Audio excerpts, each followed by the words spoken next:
Our guest this week on Veterans Chronicles is World War II and U.S. Navy veteran Bill Norberg. He is also a veteran of the critical Battle of Midway in June of 1942. That was the turning point in the Pacific Theater some 75 years ago. And Mr. Norberg, thank you very much for being with us. My pleasure. Well, let's start with the beginning of your story. Where were you born and raised? I was born in Leamington, Wisconsin, a small community, not even a community, a village you might call it, up in upstate Wisconsin. Okay. And when did you join the service? I joined the service in February of 1941. Okay, so that's prior to Pearl Harbor. Why did you decide to join then, and why did you join the Navy? Well, I joined the Navy because, for one thing, the draft was coming up, and I didn't particularly care for that Army business. And not only that, Admiral Byrd had come around to our town where I lived in Illinois at the time and given a very rousing speech on his Antarctic adventures. And I was absolutely enthralled by that. And I'd known other people that had been in the Navy. In fact, a neighbor of mine right across the street from me had joined the Navy shortly ahead of me. And he came back and told me that if I joined the Navy, I could go to San Diego. I had a sister and an aunt and an uncle in San Diego. And I thought that was a pretty good deal. So I joined the Navy, and I saw my sister, my aunt, and my uncle, and shortly I was out to sea. Sounds great. Obviously, in December of that year, things changed a little bit. Well, they did. That's true. What was your reaction to Pearl Harbor? Well, I think my reaction was the same as what was general in the Navy. We were very much disturbed that the so-called backbone of our fleet, the battle wagons, had been put down the way they had. And we were very, very apprehensive about our prospects. In the war, or where you personally would be going and so forth? Well, we knew as an aircraft carrier that we'd be out there on the front lines looking for the Japanese, and that's exactly what we did right after Pearl Harbor. Looked and looked. Of course, they were long gone. Mm-hmm. So what did that mean for you immediately afterwards? What did the Enterprise do once that happened? Well, the day after Pearl Harbor happened, we pulled into Pearl Harbor for reprovisioning and rearming, and then we set out looking for the Japanese, and we did that for probably a month and a half. And of course, it was in vain because they were long gone. So then what was the mission? Well, after a month and a half, the powers that be decided it was time to smack them a little bit. So Yorktown and the Enterprise, with Bull Halsey in charge, headed to the Marshall Gilbert Islands, and we did a pretty good job on them. And not by we, of course, I'm talking about our air groups that bombed and sank ships and ruined shore installations there. Mm-hmm. And what's your role on board at this point? Well, I went aboard ship to be a yeoman in the captain's office, and I never did get out of the captain's office in my 4 years there insofar as my work was concerned.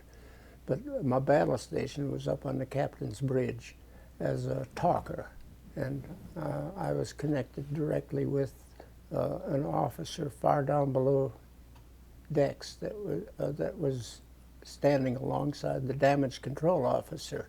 So in case of damage aboard the ships, that's when I was of some value to the U.S. Navy. And for several months, of course, there was no damage to the ship. And so that you're a liaison, basically. True, yeah. Okay, Mm-hmm. okay. So then after the Marshalls and the Gilberts, where did the Enterprise go from there? Well, we went back to Pearl Harbor for just a couple of days, and then the Jimmy Doolittle raid was coming up. So we accompanied the Hornet way into the North Pacific as a fighter escort. And that was an exciting adventure. Cold, windy, rainy, just nasty. And it was pleasure to be up on the bridge and watching those B-16s take off from the Hornet. Do you know exactly what they were going to do? Oh yeah. Well, we hadn't been at sea very long before the admiral, I think it was, announced that we're going to Tokyo. And of course, I don't think he literally meant I was going to Tokyo, but the planes were going to go to Tokyo. Yeah, and as I remember it, there was a big rousing cheer aboard ship when we heard the news. Much needed morale, right? Oh, absolutely, yeah. And that was definitely a morale builder. Excellent. Okay, so that's April of 1942. Yes, sir. And then what? Well, and then we got to go back to Pearl Harbor for a few days of leave and one thing and another, and then came the Battle of Midway. And talk about how the Enterprise entered that battle. I'm not sure I know what you mean there. Well, as full of enthusiasm, or? Well, no, in terms, well, that as well, but also your role as a ship in the battle. As a ship, okay. The Hornet and the Enterprise were part of Task Force 16, run by Admiral Halsey. But he had, in the meantime, had gotten a pleurisy or something to that effect, and he had to go to shore, and he nominated Spruance, Admiral Ray Spruance, to take his place. So Spruance was aboard our ship.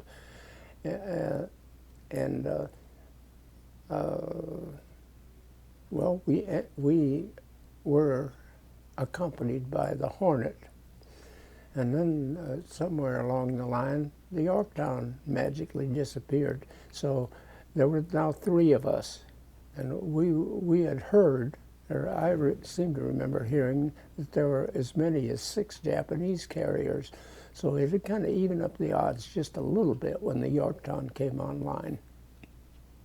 How did the battle start? Well, of course, the Japanese attacked the island first of all, and our people on the islands tried to reciprocate by going after their shipping, but those people were not experienced in naval bombardment, and so far as I know, they never got a single hit on the Japanese ships. And early in the morning of June the 4th, we got word that the carrier group had been spotted, and they said, "Oh, pilots, man your planes." And of course the pilots dashed up there and got in their planes from the ready room there and revved up their engines and took off. And sad to say, the Hornet and Enterprise pilots had to circle the task force helplessly for about a half hour, waiting on the Yorktown to finish landing its scout planes so that they in turn could have their attack planes take off and join us. So we lost some valuable time and very, very valuable aviation gas. And at first announced there was going to be a mass raid on the Japanese, all carriers just bunching up as one, but that never did materialize. And as a matter of fact, in the case of the Enterprise, our torpedo squadron got separated, and then our fighter squadron got separated from the bombers. And the fighter squadron wound up helping the Hornet torpedo planes as they were being attacked. And that left our bombers high and dry until McCluskey could look down there and see that beautiful white wake from that Japanese destroyer. And he said, "This is the way I've got to go." In about 2 or 3 minutes' time, he found the Japanese carriers, and they were just ripe for the plucking. No fighter defense up in the air there. They were all down battling the torpedo planes. So our dive bombers had just a beautiful shot, as beautiful as could be. And our air group commander, McCluskey, was new on the job there, and he apparently did not know that protocol or whatever called for him hitting the furthest away carrier. So he attacked the nearest carrier. Our people most of our people hit the nearest carrier. Only 3 people hit the further away carrier. And Lieutenant Richard Best was the one in charge of that three-plane group. And he saw what was happening, so he went over to the further carrier, the Akagi, and he did a beautiful job on it. Plunked his 1,000-pound bomb right where it would do the most damage. Wow. What about attacks on you? Did the Japanese successfully hit the Enterprise, and what did that mean? No. Not at all? Not at all. Never saw an enemy plane that day. I beg your pardon.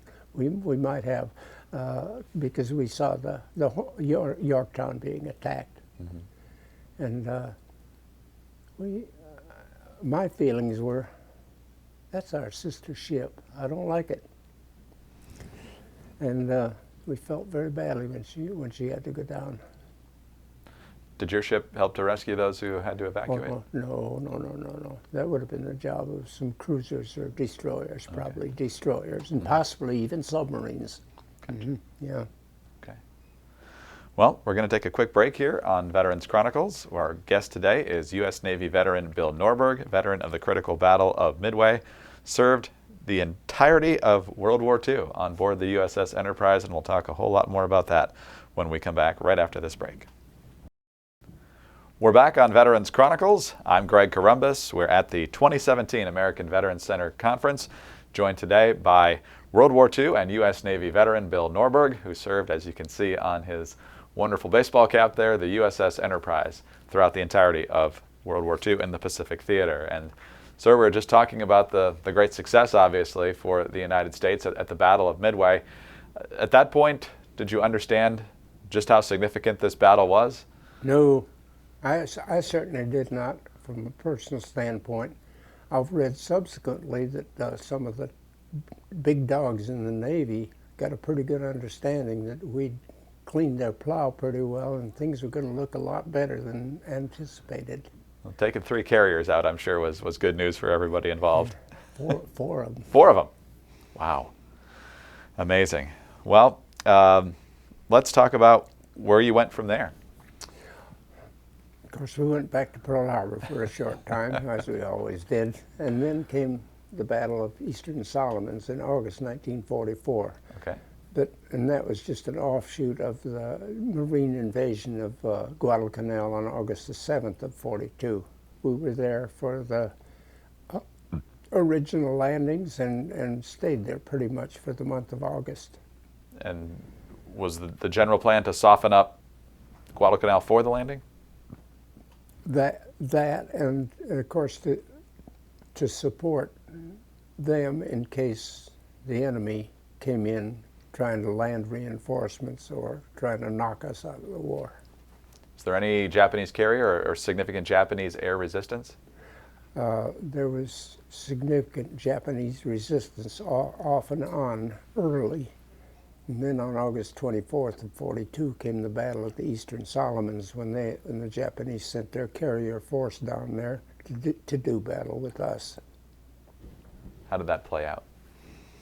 Well, I survived, but quite a few of my shipmates didn't. We got hit really badly in three different bombs, and we had about 80-some casualties, as I recall. And the ship was damaged structurally, and that required some repairs.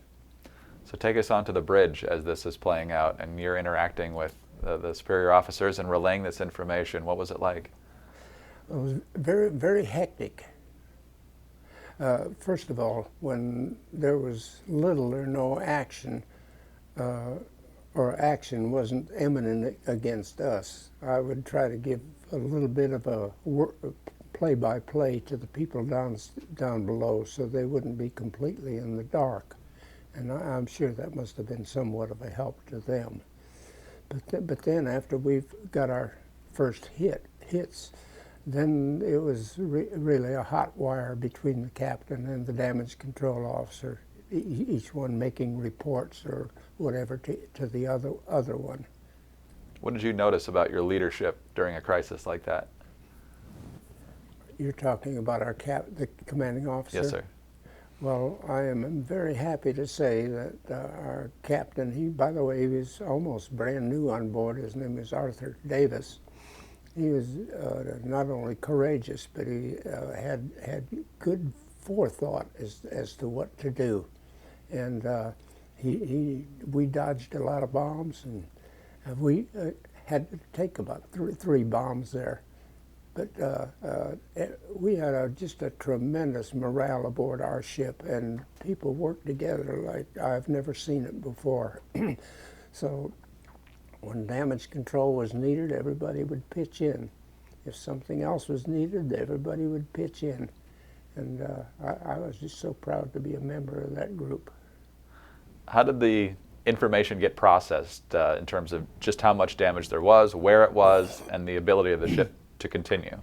Well, there were damage control parties established all the way through the ship in the various compartments.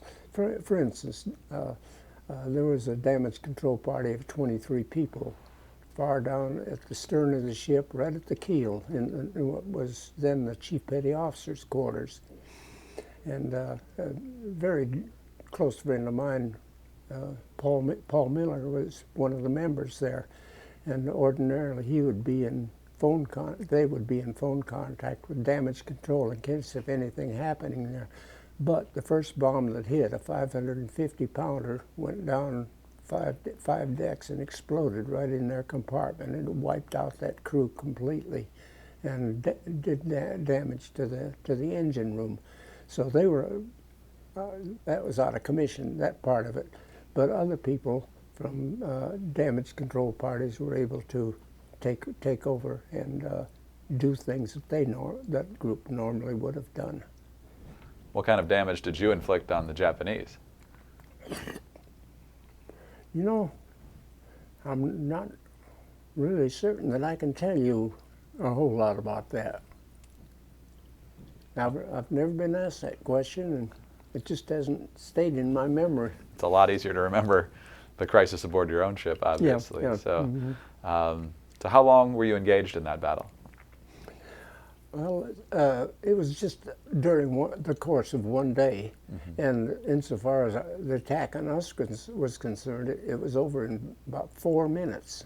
Bomb number 1, bomb number 2, and bomb number 3, and bingo, that was it. And of course, fires were raging aboard the ship, and the hull had a tremendous gash in it, and hundreds of thousands of gallons of water were pouring in there, so damage control really had to get to work in a big hurry to stabilize the ship, repair the damage, and get us back into operating condition. And so once the battle was over, did you have to stay someplace local to try and fix the damage, or could you make it all the way back? There was no place locally to do that, so we had to go back to Pearl Harbor and get some temporary repairs done, and then they added to our armaments. We used to have what they called 1.1 guns and some 20 millimeter guns, and they added a whole bunch of 40 millimeter guns and 50 caliber guns, as I remember it. Did you ever have any fears that the ship wouldn't make it back? Well, I'll tell you, I saw the Yorktown go down, and I thought, boy, that could be us. Then we got hit real solidly at the Battle of the Eastern Solomons on August 24th, and it came to me that we'd survived just about anything that could have happened to us, and I got a good feeling that we were going to make it. Well, we'll pick up the story in just a moment. We're speaking with Bill Norberg, World War II U.S. Navy veteran, on Veterans Chronicles. Welcome back to Veterans Chronicles on the Radio America Network. I'm Greg Columbus. We're at the 2017 American Veterans Conference, joined today by World War II and U.S. Navy veteran Bill Norberg, who served on the USS Enterprise, not only at the Battle of Midway, but throughout the war in the Pacific. And, sir, when we left, we were just talking about the damage inflicted on the Enterprise and the Eastern Solomons, and fortunately you were able to make it all the way back to Pearl Harbor. How long were you there before the ship was ready to go again? Probably close to 6 weeks. That quick. And they not only added armaments, but they put some kind of blisters along both sides of the ship there and filled it with water, which would increase our protection against torpedoes. Did you do anything fun or interesting while you were waiting for the ship to be repaired? I'm not going to tell you. That's classified, huh? No. We would go into Honolulu and take in a movie, or we'd go to Waikiki and go swimming and things like that. Or a lot of people went to the USO Club. I don't know that I ever went there in my life. So the break kind of came at a good time for you. You'd been in some very intense battles, so Yeah. while you obviously didn't want the ship to be damaged, having the downtime was welcome. Very refreshing. That's right, yeah. Mm-hmm. And we got some new people aboard there. I think we got a new commanding officer while we were there, yeah. Mm-hmm. Any concerns about the state of the ship when you took off again?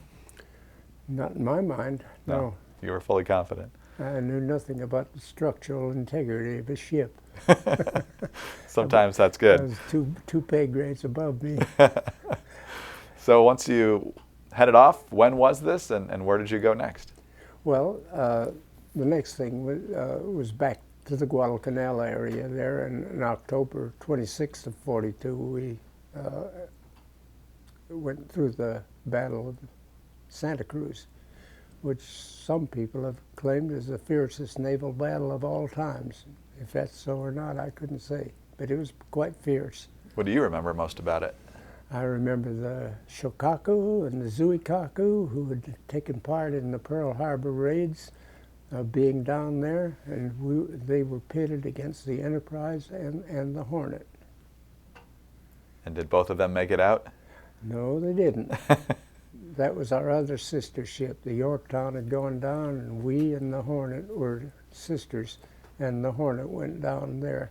And it was very visible to us when it was getting under attack, and we knew that it had suffered its final wound. And it was somewhat disheartening because we were alone then. The Yorktown, as I say, had gone down, and the Wasp had been sunk. The Saratoga had been torpedoed and had gone back to Pearl Harbor for repairs, and now the Hornet was gone, and that left one ship there. And you know which one that was? That was you. Yep. And they put up a big sign there, USS Enterprise versus Japan. Wow. And so what was the outcome of the Battle of Santa Cruz? I think it was pretty much of a draw. I don't believe there were any Japanese carriers sunk there. In fact, I'm sure there weren't. But they were pretty badly damaged, and they had to go back for repairs. So for a long time, the Enterprise was the only combat carrier in that area, probably for 6, 8, 10 weeks perhaps. Did you use that to your advantage? Well, we spent a good bit of time in port at a place called Espiritu Santos, and because there was no point in just roaming around the seas there and expending diesel fuel, but we would go out on sorties occasionally, and the pilots would get combat flying experience. We'd do gunnery practice and one thing and another like that. Were you still taking part in the Guadalcanal? Yes, mm-hmm. Okay. And that ended probably in February of 1943. Okay. Okay. Then where? First of all, did you sustain any damage in the Santa Cruz battle? Yeah, we got very badly damaged in the Santa Cruz battle. Yeah. Mm-hmm. We took 3 bomb hits, and structurally we got wounded, and that eventually caused us to go back to Bremerton, Washington for major repairs. Oh, all the way back to the West Coast. So yeah. how long were you out of commission then? About three months. Oh, wow. From late June until sometime in September of 1943. And of course, each of us got to go home on leave there for 30 days. Some of the folks had not had a leave since 1940 because the ship hadn't been back in the States since 1940. Wow. So does that mean you went to San Diego or somewhere else? No, we went to Bremerton. Well, I know the ship did, but where did you go on your leave? Oh, I went back to my home in Massachusetts. Oh, okay. Yeah. Yeah. Okay. So then the ship is fixed again. Yeah. You're leaving Bremerton, heading west. Where did you go? We went out to the South Pacific somewhere, and I can't tell you precisely where. I think we might have visited Kwajalein and Marcus Island and the likes of that, dropping a bomb or two against the Japanese. I can't remember any real. I know there was no defensive action whatsoever during that time, and I think there was very little offensive action until the Essex-class carriers came online, and they started popping them out like as though they were eggs being hatched. And the next thing you know, there's a dozen and a half big carriers out there in the Pacific as against one or two the way it had been. And then there's other landings that you supported, correct, at Saipan and Oh yes, Guam? Saipan, Tinian, Guam, the Philippines, worked our way up, Iwo Jima, and lastly Okinawa. Did it ever become normal to you, or was every different engagement completely different? Well, in our case, it was practically all the same thing. Very seldom did we see the enemy, and our airplanes were doing the damage to the enemy. So it was watching planes take off and land, and hope that we wouldn't be seeing any of those little fellas. It's probably easier to think about in hindsight, but at the time, did you notice Japanese resistance at each of these landings getting weaker, or was it hard to tell based on the fact that you couldn't see the enemy? Well, after the I think it was after our Philippines ordeal, resistance was practically nil insofar as aircraft to aircraft was concerned until the kamikazes came along. When did you first encounter those? Just as Iwo Jima was secured and we started the battle for Okinawa. Okay, so the spring of '45. Yes, sir. And in March of '45, they really came at us in full force, and that continued up until, well, we were the last carrier to be hit by kamikaze, and that was May 1945. And that's not to say that a few kamikazes didn't come around after that, but the big bulk of them were over with by that time. Were you aware of the concept of the kamikaze before you had to deal with it? Oh, you bet your life we were. Yes, sir. I'll tell you, back in 1942, I'm not sure if I mentioned that or not, after the Marshall and Gilbert raids, I think 3 Japanese bombers came, 4 of them came after us, and 3 of them were shot down, and one of them managed to get through to us. And he was doing his best to crash into us. And he came alongside from from port to starboard toward the rear of the ship. And there was a gunner that was doing something. I don't know what he was doing. And he jumped in one of the SBDs and got that saddled into that 50 caliber machine gun in the rear of the plane and started shooting at that Japanese plane. And the plane sheared off the tail of the plane he was on the flight deck, which is very, very dangerous. And that guy was recognized as a real hero. That's outside of a couple of Japanese prisoners of war that we had down on our brig. That Japanese pilot was the only actual enemy I saw during the war. Wow. And I was on the port wing of the bridge, and I looked toward the stern there, and there was this plane coming along, and this Japanese guy, not looking through the windshield, he had his head out the window like that. And I kind of thought maybe he was dead. I wasn't sure. But anyway, he was just coasting along, and I could see him just as clear as anything could be. Wow. That's an amazing story. Let's talk about Leyte Gulf. Enterprise was there as well. This is obviously part of the reclaiming of the Philippines. Yeah. Anything that stand out in your memory from that, in addition to the emotional aspect of getting it back? Well, I don't know that it has a thing. I'm sure it doesn't have anything to do with the winning or losing of a war, but the thing that stands out above all else was we ran into a monsoon there. Really? Oh, boy, I mean, we just got rocked about unmercifully, and I couldn't help but feel sorry for the guys in those little Jeep carriers and the destroyers alongside us, because they had to be bouncing around like toys.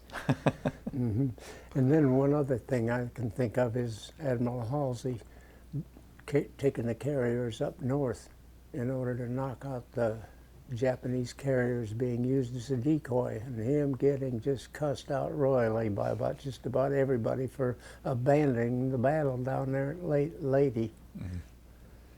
And of course we were fierce advocates for him, because he strictly had orders, if there's any way you can knock out those carriers, they're to be priority number one. So I think he had a leg to stand on there. Absolutely. Absolutely. We talked about Iwo Jima. We talked about Okinawa and your roles there. Anything stand out in particular? I mean, we mainly talked about the kamikazes happening at that time, but in terms of supporting as you got closer and closer to Japan, what was going through your mind at that time, and how? Well, we could see that victory was definitely on the horizon. We all thought that there was an invasion of the mainland, of the Japanese mainland, was inevitable, and that many people were going to lose their lives, including Japanese more than Americans, actually. So we had a feeling of joy there that the victory was coming. But we knew it was going to be a hard fight. And as fiercely as they fought on Iwo Jima, more fiercely on Okinawa, we knew the homeland was going to be worst of all. So no telling what was going to happen. So when those bombs got dropped, what was the reaction on board the Enterprise? Well, I was only there for the first one, if I remember right. We were just so happy. We didn't say that's going to end the war, but we knew it had to be a terrible trauma situation for the Japanese. And I got transferred off the ship the day that they dropped the one on Nagasaki, and I think I remember telling somebody, well, we're close to the end now. Yeah. You were on this same carrier essentially throughout the extent of the Pacific War, and obviously the fact that the Enterprise even made it through the entire Pacific War is amazing. What type of connection then and now do you feel towards the Enterprise, given how much time and the role you played on it? Well, the more I think about it, the less important I think my job was, because I'll bet you during the whole time the war was on, I wasn't physically or orally or any way engaged in anything that would improve our situation more than just 3 hours during the whole war. But then again, I realized I was just a member of a team, and we had a good team aboard there, and I was so proud that I was honored to have served aboard the Enterprise, because they were wonderful people, and we worked together just wonderfully. And at some critical moments in the Pacific Theater, Midway, of course, Guadalcanal. I mean, you were pretty much at all the major engagements, Coral Sea, all the way through the Philippines and up off the Well, Japanese coast. We So. missed the Coral Sea. Oh, that's right. You weren't at the Coral Yeah, Sea. we missed it by one day, as I recall. We were Okay. supposed to be down there. And you survived some tough hits, but Yeah. the Enterprise made it through. So what do you, obviously the people you just mentioned, but what are you most proud of when you think of your service? Well, I'm just proud to have been a member of that ship that did so much to help bring things to a conclusion in the Pacific War. So many others there did so much more than I could ever have dreamed of doing, and I owe them all the credit. We lost over 400 shipmates and airmen from the Enterprise during the war, and I mourn their loss. Well, sir, it's been 75 years, but your memory of it is remarkably fresh, and we thank you so much for your service to our country and for taking the time to be with us today. Well, thank you very much for honoring me with this interview. I appreciate that. Of course, sir. World War II and U.S. Navy veteran Bill Norberg. I'm Greg Corumbus. This is Veterans Chronicles.